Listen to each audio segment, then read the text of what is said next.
Bonjour tout le monde, je vous souhaite la bienvenue dans cette vidéo de formation en relation avec un module très important. Il s'agit de l'informatique décisionnelle.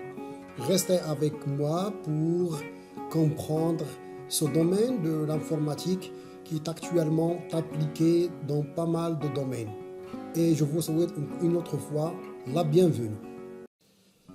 Bienvenue une autre fois dans notre module de formation qui s'intitule Informatique décisionnelle ou bien parfois on les appelle les systèmes d'information d'aide à la décision ou bien d'aide à la prise de décision. En anglais souvent on appelle ce domaine d'informatique Business Intelligence ou par abréviation BI. Donc on démarre ce module par une introduction et comprendre d'abord c'est quoi ce domaine de informatique décisionnelle.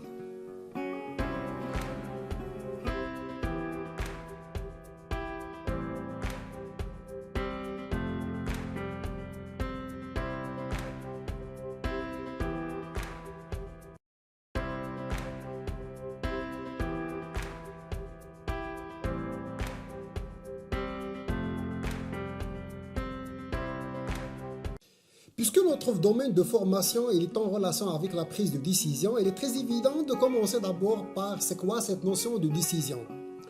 Pour définir la notion de décision, il existe plusieurs définitions selon plusieurs chercheurs ou bien selon plusieurs scientifiques. Par exemple, il y a des chercheurs ou bien des scientifiques qui définissent la décision comme un choix entre plusieurs alternatives. D'autres définissent la décision comme un processus de sélection de buts et d'alternatives, ou bien le résultat d'un processus global de résolution de problèmes, ainsi que d'autres définitions. Comme vous voyez, c'est presque le même objectif concernant cette notion importante ou bien cette notion clé pour un système d'information d'aide à la décision.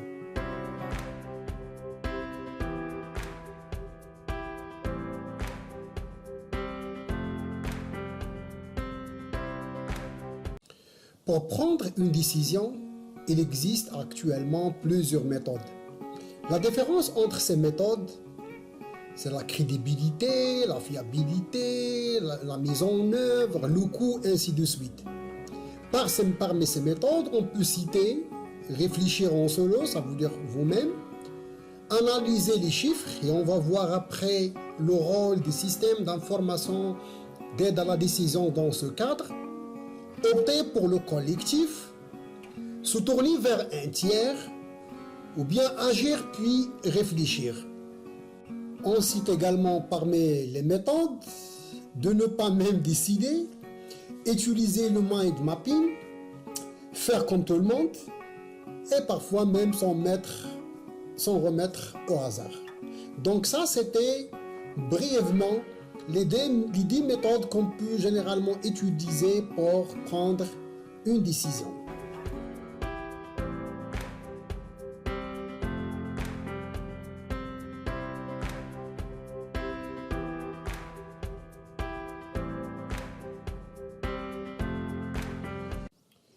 Que ce soit pour le secteur privé ou bien public, la collecte, le traitement et l'analyse de données jouent actuellement un rôle clé et important pour supporter, améliorer et rationaliser les différentes décisions.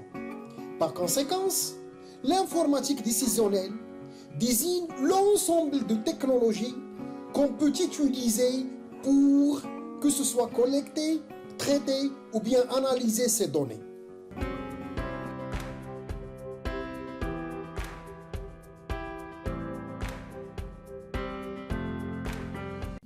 Au sein d'une organisation, que ce soit privée ou bien publique, on distingue deux types de systèmes. Le premier système s'appelle généralement système opérationnel ou bien transactionnel. C'est un système qui aide à la gestion des tâches quotidiennes et donc par essence opérationnelle et sont orientés par process ou par département. Le deuxième système, c'est le système décisionnel ou bien le système d'aide à la décision. C'est le système qui permet, comme j'ai déjà dit dans la partie précédente, de collecter, de consolider, de modéliser et de restituer les données afin de permettre aux décideurs d'avoir une vue d'ensemble et de prendre les bonnes décisions au bon moment. Merci d'avoir suivi cette première partie en relation avec ce module important de l'informatique décisionnelle et je vous donne rendez-vous avec la deuxième partie en relation avec l'architecture et composants d'un système BI. Au revoir et à bientôt.